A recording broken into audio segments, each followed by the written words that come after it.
What is up, everyone? My name is Jack Southall, back again with another video, and today I'm here with my WWE Extreme Rules 2018 review.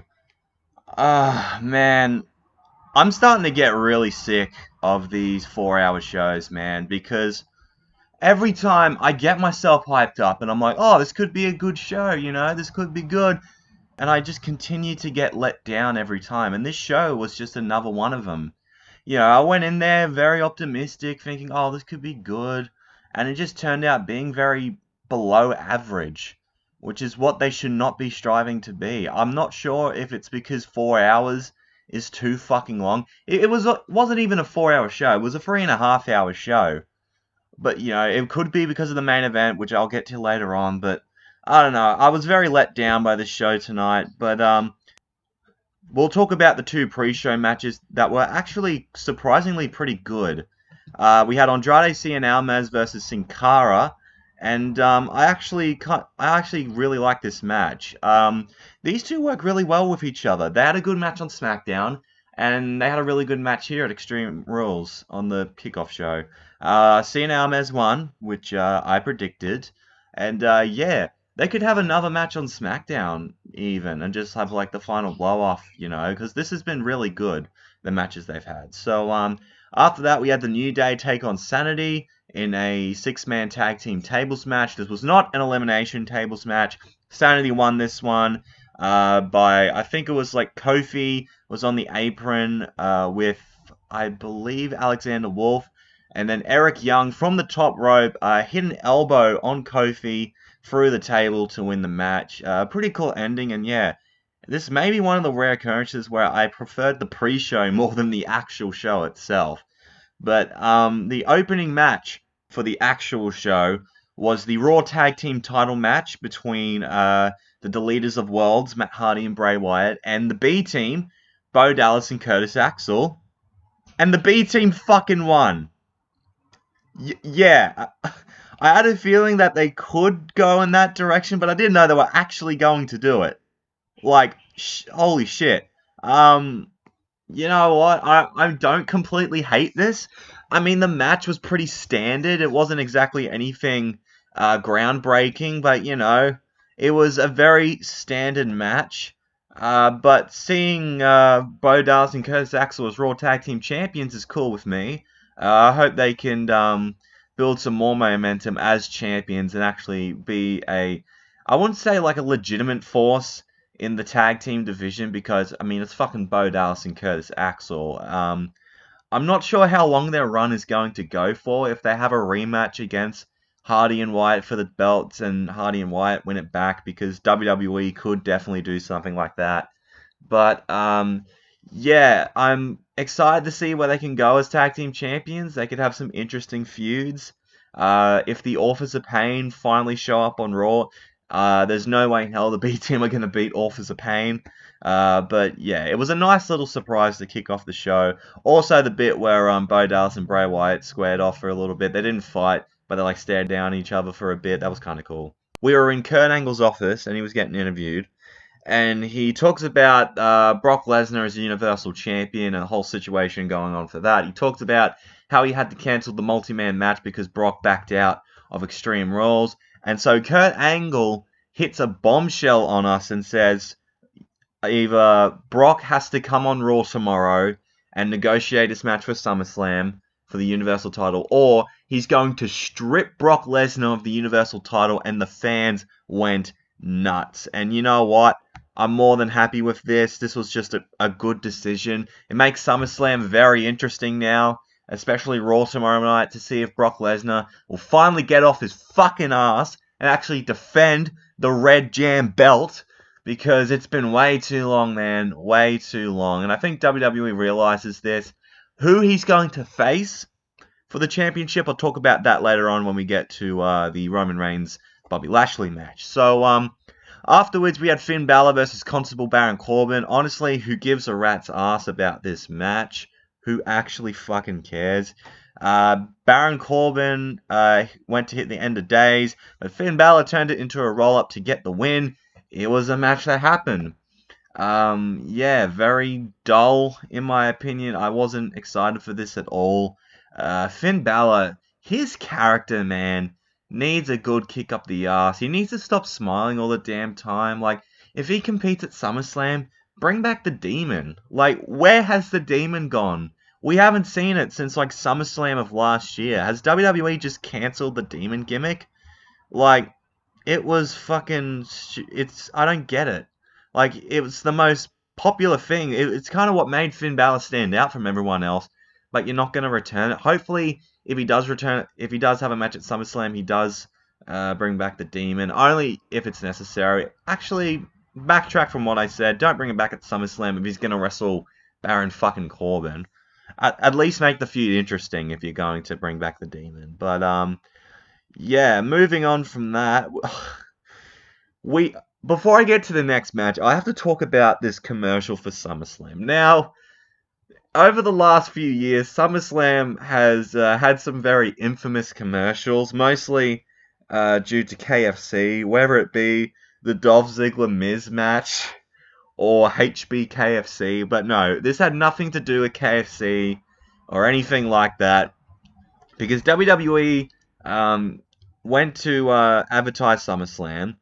So how would you think they would do it? They need to connect with the younger audience. They need to fall in with what's hip and what's cool. So they had to make a fucking SummerSlam commercial based on memes.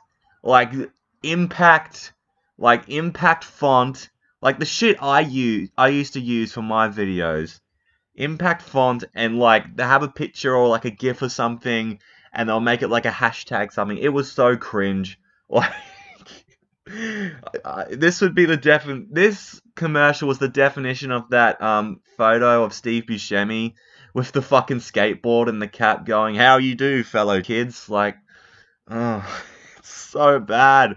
What is wrong with this company? Oh my god. So after that, we had the Bludgeon Brothers attack Team Hell No backstage. They beat the crap out of him. And what they do to poor Kane is they wedge his foot in between the door, and they get a mallet and smash the door where Kane's ankle is, and fucks up his ankle pretty much. So that was an interesting thing to see, just to see how it would play out later on in the night. But afterwards, we get to the SmackDown Women's Championship match between Carmella and Asuka, with James Ellsworth suspended in a shark cage. And I did not like this match at all. I really didn't like this match. Right out of the gate, or right out of the cage even. I mean, he didn't come out of the cage until later on, but he was throwing chains and hairsprays, and like hairspray to Carmella. But Asuka thankfully stopped all that because, you know, hate to see weapons used on a pay-per-view called Extreme Rules. I mean, that'd be fucking stupid. So James Ellsworth later on in the match eventually escapes, although he doesn't escape that much because his foot gets stuck in the cage somehow, and so the cage is getting lowered down, and Asuka just kicks the shit out of James Ellsworth like he was a piñata. It was actually a part of the match I actually liked, but Carmella, right after that, they lower the cage a little bit. Carmella throws Asuka into the shark cage, face first, pins her. Why?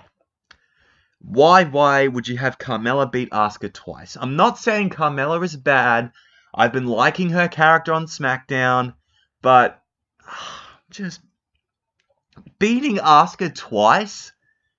Are you serious? This just really, really hurts Asuka after going on this huge undefeated streak.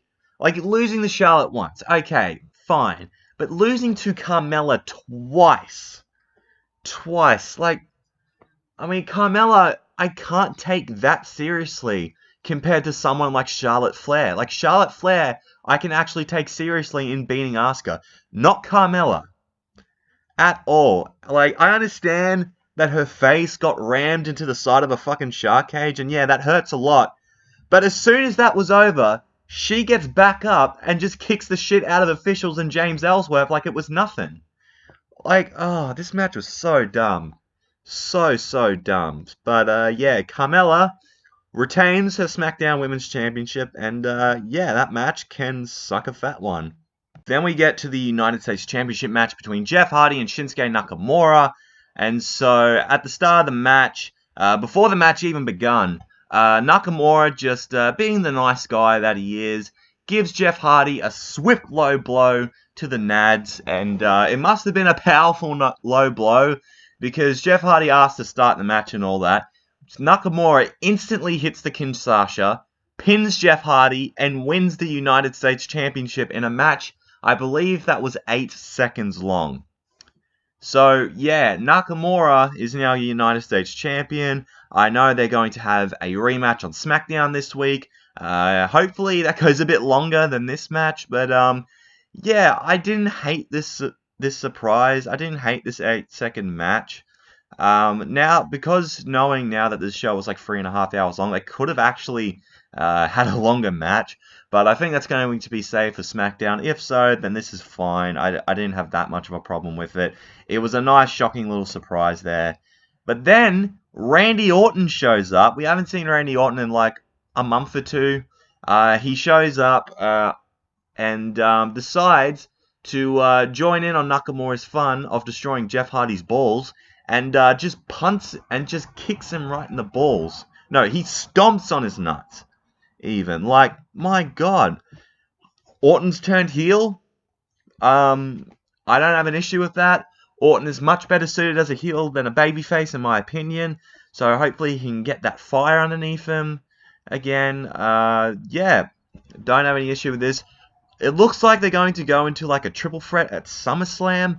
It doesn't matter if Hardy or Nakamura wins the US title on SmackDown. It's most likely going to be a triple threat match at SummerSlam now that Orton looks like he's a heel. So Jeff Hardy would be wanting to get revenge on Orton for just kicking him in the nuts.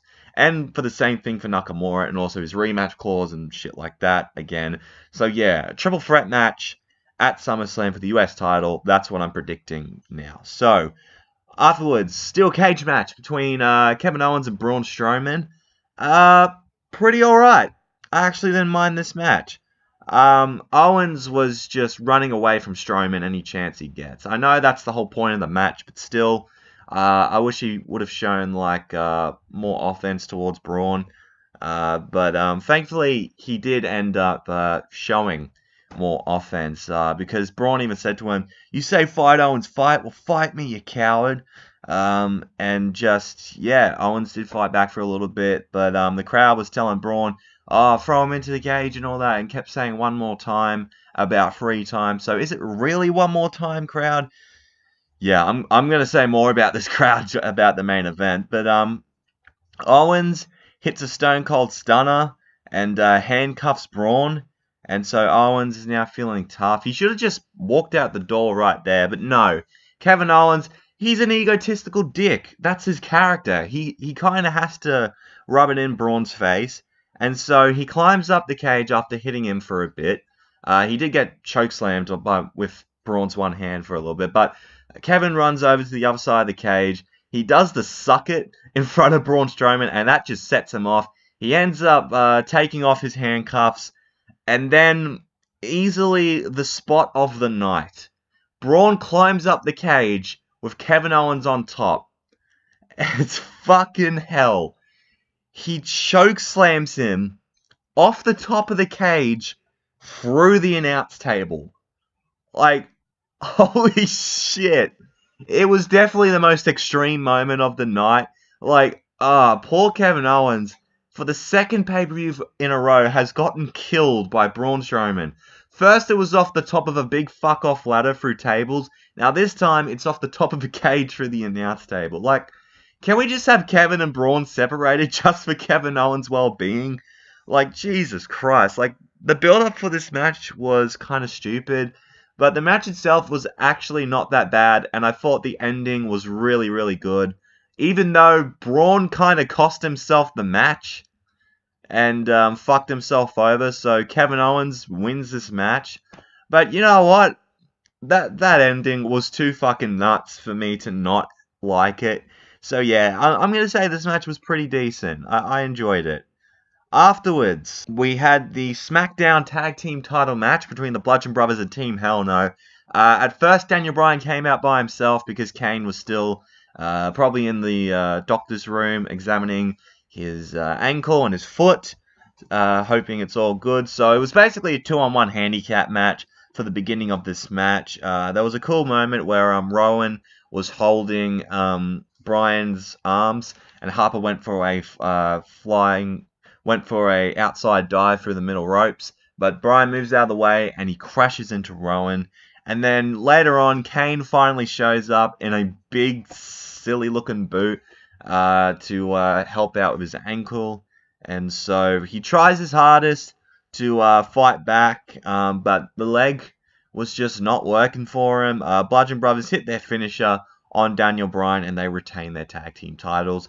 The match was also pretty okay, but I wouldn't say it was great as well. It was definitely one of the better matches on the show, but I wouldn't say it was a 10 out of 10 classic. It was a fine to decent match, in my opinion. And then we get to Bobby Lashley versus the big dog, Roman Reigns. And I will say, this match was actually not as bad as I thought it was going to be. But the crowd was just, not into it for the first half at least. They were chanting for the Beach Ball and Rusev Day and boring and all that because they feel like the best type of Roman Reigns matches are when he's all slow and methodical, which is not true. If you give him a more high-paced kind of style, the fans might be into it. And thankfully, around the ending of this, this is when things started to pick up a little bit. So Roman hit like an attitude adjustment or something onto Bobby Lashley onto the outside, and Lashley just landed with a thud on the outside. Like it was pretty brutal spot that Bobby took. But then Lashley would return the favor by throwing Roman over the announce table, and the ending was kind of cool. Roman hits a Superman punch with Lashley on the top rope, but Roman gets caught with a spear, and Bobby Lashley wins the match in a match that was actually quite decent as well, but I wouldn't say it was a great match either. But you know what? It was decent. Yeah, it wasn't that good, but it was a lot better than what I was expecting it to be, which I was more than happy to see because I thought this match could be a little disappointing because the build up for this match was pretty good, but I didn't think the match was going to live up to the build. I thought this match was in standard to the build of this, so yeah, not complaining much about that. So, is he going to face Brock at SummerSlam for the title? Like, I know it wasn't a number one contenders match, but still, that would give Bobby Lashley a good excuse to face Brock Lesnar for the title at SummerSlam.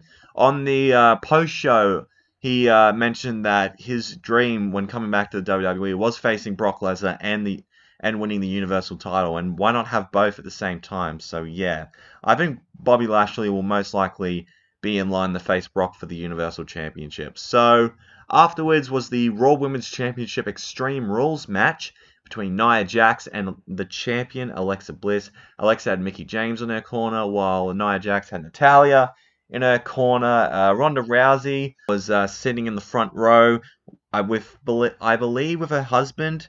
So the match was a little bit of a mess. The starting bit where Alexa went to hit Nia with the cane, but Nia takes the cane and just snaps it over her leg. I always like it when wrestlers do that, and Alexa's facial expressions are so good. She kept trying to hit Nia with a few weapons, but she just kept chucking them into the ring. I like that bit, actually.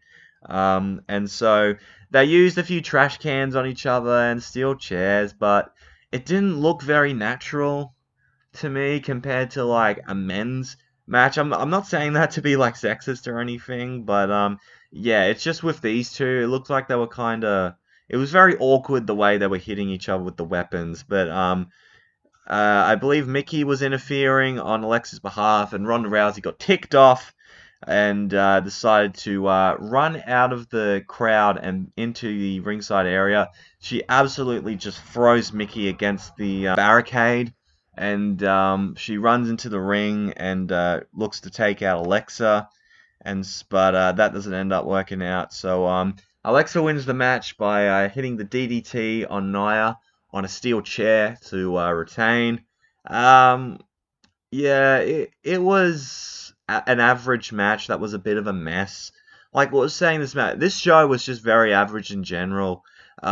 This was good during the end bit, but like this match did have its good moments, but it was just a bit of a mess at times. And like Ronda was a member of the crowd, and yet she's jumping over the barricade, and like none of the security are doing anything about it. Was it because Asuka beat them all up beforehand? I'm not sure, but yeah. It was a match that had good moments, but overall was just a bit of a mess, in my opinion. Then we get to the WWE Championship match between AJ Styles and Rusev. And you know what? I actually really like this match. I actually really, really like this match. They teased Rusev doing an outside dive. If he would have done that outside dive, that would have been a highlight for me of the night, because that just would have been amazing. AJ locks in the calf crusher at one point, but Styles gets hit with a Machka kick, and that near fall was crazy. I thought at one point Rusev was actually going to win, but Rusev's leg was still hurt after being locked in that calf crusher by AJ, so I liked how he sold that during the match. And so he hits him with another kick, but he kicks out again, and Rusev tries to lock in the accolade, but his leg is still hurting, so he can't really lock it in properly. And so right after Styles kind of pushes his way out of it, he like hits his leg a few times to get it, maybe like the blood circulating in it, and try to get it all going again. But unfortunately for Rusev, Aiden English undid the turnbuckle pad to reveal the steel. So Rusev's head hits the exposed turnbuckle. Styles goes for a springboard 450, but he still kicks out. But Styles decides to go to the top rope again and hit the phenomenal forearm, and AJ retains in a damn good match. So, yeah, I really enjoyed this WWE title match. I thought these two had really good chemistry with each other. Rusev, his selling was really good in this match. I like how he kept selling the knee after it got locked in the calf crusher. It makes it look like the calf crusher is a very devastating submission hold for AJ. And yeah, of course, AJ was phenomenal, pun intended. And yeah, I actually quite enjoyed this match. It was probably one of the better matches on the show. And I know this was just a match for AJ to have something to do before he goes into SummerSlam, where he will most likely face Samoa Joe. But yeah, I don't really have that many complaints about this match. So yeah, it was a good match. I quite enjoyed it. And then we get to the main event. Oh boy, the 30-minute Iron Man match for the Intercontinental Championship, Seth Rollins versus the champion, Dolph Ziggler. Now, I wish I could just praise this match to the heavens. I really wish I could. But the fucking crowd. They thought it was the funniest thing ever to chant the, you know how in a Royal Rumble match they'll count down 10, 9, 8, and after one they go, eh. They actually made the buzzer sound. Now, the first time they did it, it was actually quite funny, and the last couple of times I'm like, oh yeah, that's alright. But then I started to realize, oh, they're going to do it every minute, aren't they? And like, I just thought that was super unnecessary after a while. It kind of took away from this match. Like, the match, if the crowd was actually participating with it, would have been a pretty decent to good match, but the fans just really didn't give a shit, and I don't get why. This was the match everyone was hyped about the most, but now, and on top of that, it's in the main event. The match everyone wanted to see most is in the main event, but then you decide to put over a clock more than the two participants in that match? Like, are you fucking serious? Like, I understand, and I heard people saying, oh, but the fans were tired and they wanted to go home. Well, if they were that tired, they would not be chanting the fucking clock thing every minute. Like, that's a bullshit statement in itself. Like, but also, on the other side of things, I feel like the Seth Rollins and Dolph Ziggler match never really went to a super energetic, crazy place that we were all hoping for. It did in the final minutes, but even then, it wasn't as crazy as I was hoping it to be. Like, we'll talk about the falls that each man took. Rollins got the first fall of the match with the roll-up, and he pretty much got the first 3 falls. The second one was him hitting the curb stomp and pinning Dolph. And the third one was by Drew McIntyre running in and attacking Seth Rollins, causing a disqualification. And so Drew McIntyre then gets evicted from ringside. And so Ziggler then pins Rollins after Drew's attack, which, you know, that made sense. There was a super kick to Rollins, causing Ziggler to get the second fall. And then he hit a zigzag on Rollins, and it was 3 each. So, yeah, but the more I think about it, the more that match wasn't that bad. But it wasn't a 5-star classic, or at least just a great match that I was hoping for. Like, you know, that they should have picked things up a lot earlier, because they had like 2 or 3 minutes of fucking rest holds. Like, I understand it's a 30-minute Iron Man match, but if there are 2 people that could make a 30-minute match enjoyable, it would be Dolph Ziggler and Seth Rollins. But no, I reckon they shouldn't have done that 2 to 3 minute bit of just rest holds. Like, yeah, it was annoying, but yeah, like the more I think about it, the more these chants just really annoyed me. But then again, I'm very conflicted about this match, because I can see why people are pissed off with the crowd, but I can also see from an in-ring standpoint that, yeah, this match was just kind of just a big letdown in general. But both guys ended up getting another fall on each other, and so especially with the final few minutes, which were actually really damn good. Rollins hit the superplex Falcon Arrow, and Ziggler kicked out. And so Rollins pinned Ziggler, and it's 4 each. I think Ziggler drop kicked him off the turnbuckle or something like that. And Seth locked in the sharpshooter, and then a crossface, famouser, but then it was like a kick out. And so Rollins hits a super kick and a curb stomp at the final seconds of the match, but then the time limit expires, and he couldn't get the pin. So Kurt Angle comes out and says, you know what, Dolph, you can't just run away from like a fucking tie. These people want to see an actual decision. So yeah, we went to sudden death rules, and we think, oh, there's a few minutes left, we could get to see them actually pick up the pace and have a really good match. Nope, we just have Drew McIntyre interfere and attack Seth Rollins.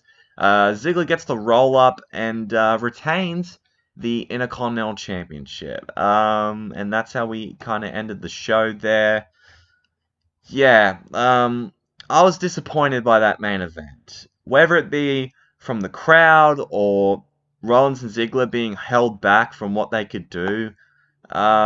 Yeah, this was just a very disappointing match from both factors. So, yeah, I've rambled on long enough about this main event disappointing me. My match of the night, I got to give it to AJ Styles versus Rusev personally, because that was the only match that didn't really leave me going, that was alright. That was actually a legitimately good match. How I'm going to rate this show, I'm giving this show a 4 out of 10. This was just a big disappointment for me. There was nothing on this show that was a 5-star classic besides Styles and Rusev, and even that wasn't really a 5-star classic. That was just a pretty damn good match. The main event disappointed me, whether it be from the crowd itself or just them not being able to go out there and just go all out with it. And some of the decisions on the show were a bit dumb. So, yeah, this is going to be it for this review. I hope you guys have enjoyed. If you did, make sure to leave a like, comment down below your thoughts on Extreme Rules, and if you want to see more from me, hit that subscribe button. You'll be glad you did. Twitter and Instagram's at JackamanLaw31 if you want to check me out there. Thank you so much for watching, and I am out in 3, 2, 1.